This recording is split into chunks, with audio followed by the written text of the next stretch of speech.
Have you ever felt like the black sheep of your family? Like no matter what you did, you could never quite live up to the golden child? That was my story for 34 years. But one explosive party, a shocking secret, and the courage of my 12-year-old son changed everything. My name is Beulah, and being a single mom to Jackson has been the hardest, yet most rewarding journey of my life. Despite my family constantly judging my choices, I still held on to a thread of hope for reconciliation. My sister Maya is 7 months pregnant, and her baby shower is this weekend. I'm praying this gathering will finally give us a chance to heal old wounds. Growing up in the Miller family meant living with sky-high expectations. My parents, especially my mother Dorothy, had a very specific blueprint for success. A college education, a respectable career, marriage to a suitable man, and then children in that exact order. Anything that deviated from this sacred path was considered a failure. From the time we were little girls, Maya and I were constantly compared. She was 2 years older, always the golden child who effortlessly met every single expectation. Perfect grades, perfect friends, perfect extracurriculars. I, on the other hand, was the creative, emotional one drawn to art instead of academics. My mother viewed my passions with barely concealed disappointment. "Why can't you be more like your sister?" became the soundtrack of my childhood. While Maya collected academic awards and praise, I collected criticisms and suggestions for improvement. It wasn't Maya's fault, not really. She was just naturally good at the things our parents valued. By the time we reached adulthood, our paths were set in stone. Maya graduated with honors from an Ivy League university, landed a prestigious job at a finance firm, and married Tom Harrison, a successful entrepreneur from an equally impressive family. Their wedding was the social event of the year in our community. I can still picture my mother, glowing with pride, introducing herself as mother of the bride to anyone who would listen. My life took a different turn. I was in my 3rd year of art school when I met Noah. He was charming, creative, and seemed to understand me in a way my family never had. When I found out I was pregnant at 22, Noah promised to stand by me. We dreamed of getting married, finishing school, and raising our child together. Those dreams shattered 3 months later when he disappeared, leaving only a short note saying he wasn't ready for that kind of responsibility. When I told my family about the pregnancy, their reaction was exactly what I braced myself for. My father went completely silent. My mother cried as if I had died.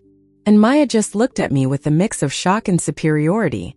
"You're going to fix this situation, right?" my mother had asked, unable to even say the word abortion. When I made it clear I was keeping my baby, the disappointment in our home was so thick you could cut it with a knife. My mother suggested I give the baby up for adoption.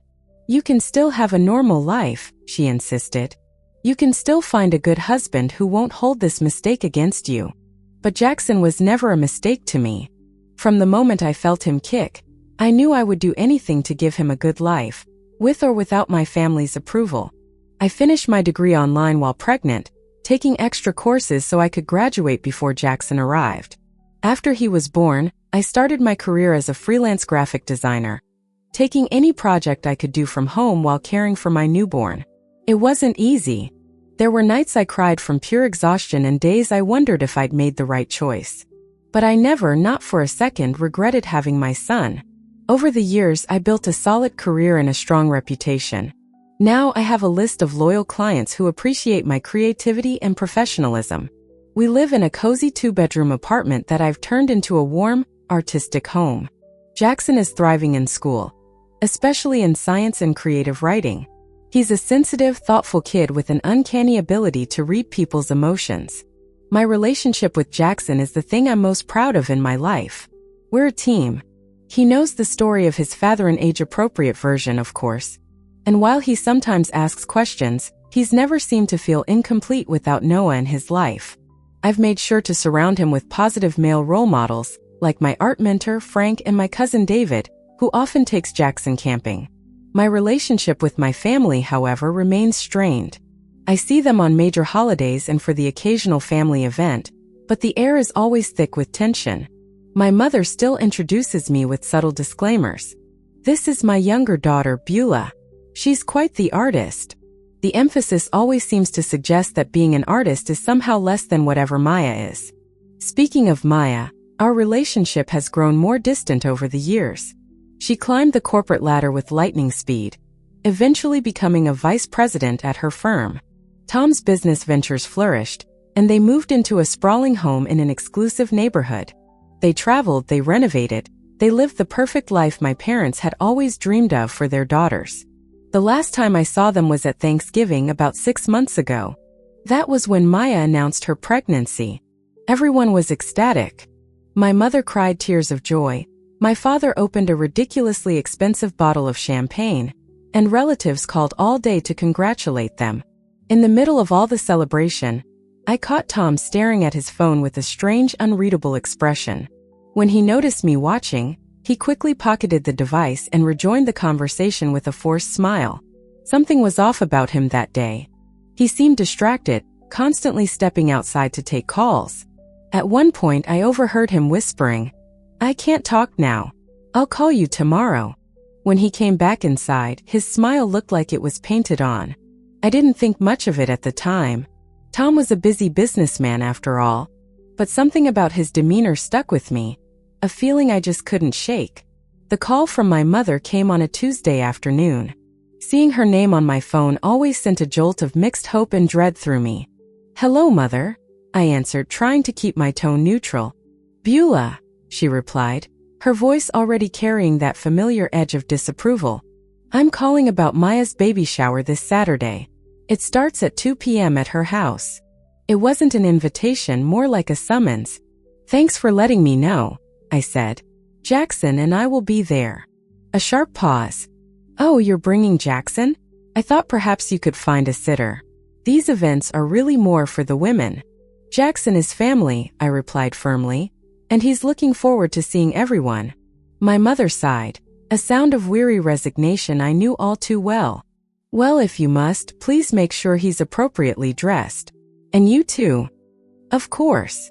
Maya's friends from work will be there, and some of Tom's business associates' wives." Translation: "Don't embarrass us by looking like the struggling artist you are." "We'll be presentable, Mother," I assured her, already mentally scanning my closet for something that would meet her impossible standards. "Good. And please try to arrive on time." Another pause. "Beulah, I do hope there won't be any issues. Maya is in a delicate condition, and this is supposed to be a happy occasion." The implication was crystal clear. Don't bring your messy life into our perfect world. "I just want to celebrate with my sister," I said, and it was true. Despite everything, I was genuinely happy for her. "Good. Well, I'll see you Saturday then." After hanging up, the familiar weight of my family's judgment settled over me. Part of me wanted to call back and make an excuse, but the stubborn part that still hoped for a real connection insisted I had to try one more time. That evening, I told Jackson about the baby shower while we made dinner. He was meticulously chopping vegetables, a new skill he took great pride in. "So we're going to Aunt Maya's baby party?" he asked, focused on his carrots. "Baby shower," I corrected gently. "And yes, we are." Jackson was quiet for a moment. "Do we have to go? Grandma always looks at you funny, and Aunt Maya barely talks to us." His observation stung because it was so accurate. "They're still our family, honey, and a new baby is something to celebrate." "Will Uncle Tom be there?" he asked, his voice changing slightly. "I expect so. It's his baby, too." Jackson moved on to the celery, his chopping becoming a bit more forceful. "I don't like how he looks at you." "What do you mean?" I asked, surprised. Jackson shrugged. "He looks at you like you did something wrong, like you're less than them." "I don't like it." I was floored by my son's perception. I had noticed Tom's condescending attitude, of course, but I didn't realize Jackson had picked up on it too. "Sometimes people judge what they don't understand," I explained. "That doesn't make it okay," Jackson muttered. "No, it doesn't," I agreed. "But part of being the bigger person is showing up anyway, and not letting other people's judgments define you." Jackson didn't look convinced, but he nodded. "What are we getting for the baby?" he asked, changing the subject. I smiled, relieved.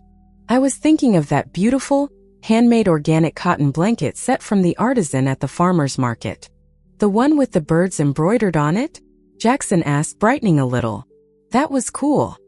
Yes, and it's expensive, so it should meet Grandma's standards for an appropriate gift, I added with a wink. Jackson laughed and the tension finally broke. Can I make a card to go with it? Absolutely. Your artwork would make it extra special. The next few days flew by. I spent more than I should have on the gift, wrapping it in elegant paper with Jackson's beautifully drawn card.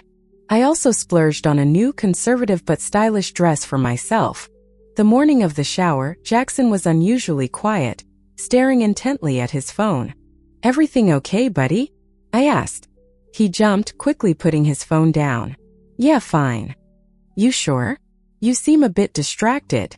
Just playing a game, he said, but his voice lacked conviction. Later, as we were leaving, I caught him checking his phone again, his brow furrowed in concentration. Jackson, what is going on? Nothing, he said too quickly. Then after a pause, Mom, I don't think Uncle Tom is a good person. The statement was so unexpected, I didn't know how to respond. Why would you say that? Jackson hesitated, clearly wrestling with something. Just a feeling I have. Did something happen? Did he say something to you at Thanksgiving? No, nothing like that. Can we just go? We're going to be late, and you know how Grandma gets. I wanted to press him, but he was right about the time. Okay, but if something's bothering you, you can always talk to me. You know that, right? He nodded, but his expression remained troubled as we drove to my sister's house. I assumed it was just anxiety about the family gathering. I had no idea what was really going through my son's mind, or how it would change everything in just a few hours. Maya and Tom's house was a contemporary masterpiece of glass and stone, perched on a hill overlooking the city. As I pulled my practical sedan into a driveway lined with luxury cars, I felt the familiar pang of inadequacy. Wow, Jackson whispered. Their house is even bigger than I remembered. They've done some renovations, I explained. I took a deep breath and rang the doorbell. The door swung open to reveal my mother, impeccably dressed in a suit that probably cost more than my monthly rent. Beulah, Jackson, you're right on time, she said, giving me a quick, assessing glance. Her slight nod told me I had passed her inspection, if barely. The foyer opened into a vast living room filled with about 20 women, all holding champagne flutes. The room was a sea of soft pastels, elaborate flower arrangements, and a mountain of elegantly wrapped gifts. There you are, Maya called from her throne-like armchair. My sister looked radiant in a fitted maternity dress, her hair and makeup flawless. Yet, as we approached, I noticed her smile didn't quite reach her eyes. Beulah, I'm glad you could make it, she said, giving me a brief, stiff hug. And Jackson too. How nice. Next to her, Tom stood in an expensive suit, looking out of place at a casual shower. He nodded at me stiffly before turning to Jackson with an overly cheerful tone. Hey there, young man. Getting tall on us. Jackson just nodded, his eyes darting between Tom and Maya. Why don't you both get something to eat? My mother suggested, steering us away from the center of attention. As we filled our plates, one of Maya's college friends approached, her voice syrupy sweet. Beulah, it's been ages. Are you here alone today? The question was a subtle dig, one I was all too familiar with. I'm here with my son, I replied evenly. Oh, how lovely, she said, her eyes dripping with pity. It must be so challenging, doing everything on your own. Before I could respond, an older cousin joined in. This must be your boy, she said, looking at Jackson with undisguised curiosity. Growing up without a father figure must be so difficult for boys. Jackson stiffened beside me. Jackson has plenty of positive role models, I said firmly, placing a protective hand on his shoulder. And he's an amazing artist and top of his class in science. Of course, the woman said dismissively. But it's not quite the same, is it? Jackson was trembling slightly, and I knew we had to get out of that conversation. Excuse us, I said. I need to go congratulate my sister properly. As we moved away, Jackson whispered, I hate when they talk about me like I'm not here, or like there's something wrong with me. There is nothing wrong with you, I assured him. Some people just can't imagine happiness outside of their narrow little box. We found seats at the edge of the room and watched as Maya held court. When it was time to open gifts, My mother waved us forward impatiently. Maya opened our gift quickly. "Oh, a blanket set. How nice," she said, barely glancing at the exquisite handwork before setting it aside. No mention of Jackson's card, no acknowledgement of the thought we had put in. "That blanket cost $150, Jackson muttered, and she acted like it was nothing. "It's okay," I whispered back, though I felt the sting of dismissal too. For lunch, we were seated at a table in the far corner of the room, deliberately separated from the main guests. From our isolated spot, we watched my mother regale the main table with stories of Maya's perfect life. "Tom just closed a huge development deal," I overheard her say. "Only the best for my first grandchild." I winced. Jackson was technically her first grandchild, though she rarely acknowledged him as such. I saw my son's shoulders slump. "Don't let it get to you," I said softly. "You know how Grandma is." "I know," he replied. "I just wish she could see how awesome you are, Mom." His loyalty warmed my heart. "As long as you think so, that's all that matters." After lunch, as guests mingled, one of Maya's friends asked her about their parenting approach. "Well," Maya began, her gaze drifting toward me, "Tom and I believe in firm boundaries and lots of structure. We believe having both parents actively engaged is crucial for proper development." Her voice took on a pointed edge. "After all, children need stability, a mother and a father who are committed to each other." The implication hung heavy in the air. "We're so blessed," she continued, looking directly at me, "to be able to provide our child with a complete family unit." My stomach tightened. "At least my baby will have a father," Maya said, letting out a laugh that sounded like breaking glass. A few guests actually chuckled. "Some women just make bad choices," my mother added. But thankfully, Maya has always known how to make the right decisions. The room seemed to spin. 12 years of judgment, all distilled into this one public humiliation. I felt tears burning behind my eyes, but I refused to let them fall. I started to stand up, intending to make a dignified exit, when Jackson's hand on my arm stopped me. I looked down at him, expecting to see hurt on his face. Instead, I saw a calm, steely determination. "Mom, it's okay," he whispered. "I need to do something." Before I could ask what he meant, Jackson stood up, his slender frame straight and tall. The room gradually fell silent. "Jackson," I whispered urgently, "sit down, honey." But he gently shook off my hand, his eyes fixed on his aunt. "Jackson, dear," my mother said, breaking the silence, "the adults are talking." Jackson didn't even glance at her. He walked to the center of the room. "Aunt Maya," he said, his voice surprisingly steady and clear. "Should I tell everyone about Uncle Tom's other family?" The words landed like a bomb. The room froze. Maya's face went from smug to shocked. Tom, who had been leaning casually against the fireplace, stood up straight, the color draining from his face. "What is he talking about?" someone whispered. Tom forced a laugh. "Kids and their imaginations." "Jackson, buddy, what are you talking about?" Jackson didn't flinch. He pulled out his phone. "I was at the mall with my friend last Saturday. I saw you at the food court." Tom's face twitched. "I go there for business sometimes." "So what?" "You weren't alone," Jackson continued. "You were with a woman and 2 kids, a boy about my age and a little girl." The room was dead silent. Maya's face was ashen. "You called the boy son," Jackson added, "and the little girl called you Daddy. Now listen here," Tom blustered. "This is ridiculous." Jackson swiped his finger across his phone screen. "I took a picture because I was confused." He turned the phone around, showing a clear image of Tom with his arm around another woman and 2 children. "You took pictures of me?" Tom seethed. "Beulah, control your son." But it was too late. The photo was already making the rounds. "After I saw you, I got curious," Jackson said, his voice unwavering. "So I looked you up online. It wasn't hard to find your other Facebook profile, the one under the name Thomas Harris, instead of Tom Harrison." Maya made a strangled sound, a mix between a gasp and a sob. "You have a whole other life 10 miles away in Riverside," Jackson said, his voice finally cracking with emotion. "Another wife named Diane, 2 kids, a dog named Cooper. You even posted pictures of your family vacation to Lake Tahoe last month.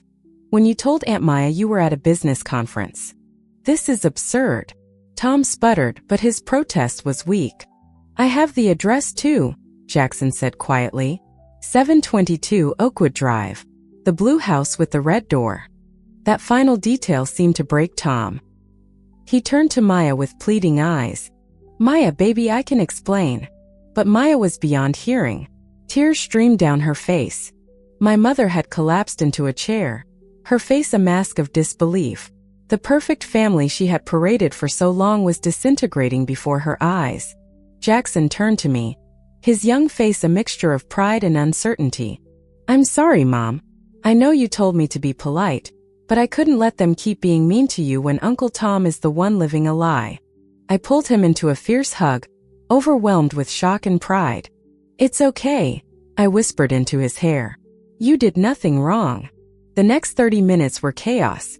Guests fled, whispering furiously. Tom went from denial to begging. Maya, please let me explain. It's complicated. Maya stared at him with empty eyes. How long? She finally whispered. Were you already married when you met me? His silence was her answer. Get out, she said, her voice eerily calm. Get out of this house right now. This is my house too. Tom protested, but the look on Maya's face made him back down. He cast a venomous glare at us. This is your fault, he spat. You couldn't stand to see your sister happy, could you? That is enough. My mother's voice cut through the room with surprising force. She stood between Tom and us, her small frame vibrating with fury. You will not speak to my daughter or my grandson that way. Leave this house immediately before I call the police. Tom stormed out, slamming the door behind him. Soon only family remained. I took Jackson outside to the patio. How did you figure all this out? I asked. It started at the mall, he explained. He looked so happy with that other family, in a way I'd never seen him with us. So I got curious and looked him up online. It wasn't that hard, Mom. He used the same profile picture for both his Facebook accounts. Why didn't you tell me? I was going to, he said, his eyes wise beyond his years. But then they started saying those things about you, and it made me so mad. They act like you did something wrong, but Uncle Tom is the one living a complete lie, and they think he's perfect. I pulled him into another hug, my heart swelling with love for this compassionate, justice-minded person he was becoming. I'm not angry, I assured him, but revealing secrets like that is a big deal. I know, he said softly, but was I supposed to just let them keep hurting you? I had no answer for that. When we went back inside, Maya was alone, staring blankly at the Welcome Baby Harrison banner. She looked up at me, her makeup streaked with tears. Are you happy now? The accusation stung. Of course not. How could you think that? Your son just destroyed my marriage. No, I said firmly. Tom destroyed your marriage when he decided to live a double life. Jackson just exposed the truth. Maya's face crumpled. 7 years, she whispered. It was all a lie. My heart broke for her. I sat down beside her. I'm so sorry, Maya. You didn't deserve this. What am I going to do? She cried. I'm 7 months pregnant with his child. You're going to be okay, I told her, surprised by my own conviction. You are strong, and you have a family that will support you. A bitter laugh escaped her. The family I've treated terribly for years? Why would you help me? Because that's what family really means, I said. It's about being there for each other when it's hard, especially when it's hard. Tears filled her eyes again. I've been so horrible to you. I thought I was so much better than you, and my perfect life was built on lies. We all make mistakes, I said softly. My mother reappeared, her face aged and drawn. She looked between us as if seeing us for the first time. I think we need to talk, I said quietly. All of us. We sat together, and my mother began, her voice trembling. I just wanted what was best for both of you. I know, Mom, I said. But you equated good with a very specific kind of life. And when my life took a different path, you treated it as a failure. Her eyes filled with tears. I didn't realize how much I was hurting you. I was wrong. She turned to Maya. I put so much stock in appearances that I missed what was really happening. What happens now? Maya asked. Now, I said firmly, we start being a real family, one that values honesty over appearances. I don't know if I can do this alone, Maya whispered. You are not alone, I told her. You have me. And children can thrive with one parent who loves them completely. Jackson is living proof of that. For the first time that day, Maya looked at my son with something close to respect. Thank you, she said softly, for telling the truth even though it hurt. Jackson nodded solemnly. I'm sorry it had to happen this way. As we sat together in the ruins of that day, I felt a strange sense of hope. The path forward wouldn't be easy, but at least it would be built on truth. The months that followed were transformative. Maya filed for divorce, discovering Tom's deception ran even deeper, involving siphoned money and years of financial lies. Through it all, I stayed by her side, and the years of judgment between us melted away. My mother underwent the most surprising change. The collapse of her perfect family narrative forced her to question the values she had held so dear. I spent decades focusing on the wrong things, she confessed to me one evening. You built something real and honest. You raised an amazing boy with integrity and courage, while I was bragging about a marriage that was a complete facade. That conversation was a turning point. The criticism stopped, replaced by genuine interest in my life. Jackson flourished under his grandmother's newfound respect. He's so much like you, she told me once. That same quiet determination. You've done an incredible job with him, Beulah. Maya, now facing single motherhood, found a new strength she never knew she had. I don't know how you did it, she admitted one night as we assembled a crib in her new, smaller home. You won't be alone, I promised her. 2 weeks later, my niece Lily was born. In the hospital, as we all gathered around Maya and her beautiful daughter, my mother pulled Jackson and me into a tight embrace. Thank you, she said, her voice thick with emotion. Both of you. You have taught this old woman more than she ever expected to learn. Jackson looked up at her with his wise, gentle eyes. It's okay, Grandma. Sometimes the hardest lessons are the ones we need the most. Years have passed since that fateful baby shower. Our family is nothing like the perfect picture my mother once tried to paint, and it's so much better for it. Maya is a phenomenal single mother to Lily, who is now a bright, funny little girl. She and I are closer than ever, our bond forged in the fire of shared experience. My mother is the doting grandmother I always wished she would be, showering both her grandchildren with unconditional love and support.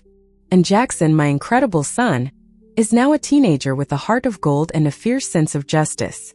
The other day, I found an old photo from one of those tense family holidays before everything changed. We were all smiling for the camera, but our eyes told a different story. Then I looked at a picture we took last week at Lily's birthday party. We were laughing, messy from cake, and completely authentically happy. The journey was painful, but it led us home to a place where love isn't about appearances, but about showing up for each other, no matter what. Have you ever experienced a moment when a painful truth ultimately brought healing to your family? Share your story in the comments below. If this resonated with you, please hit that like button and subscribe for more stories of resilience and transformation. Thank you for joining me on this journey. And remember that sometimes, our greatest strengths emerge from our most challenging circumstances.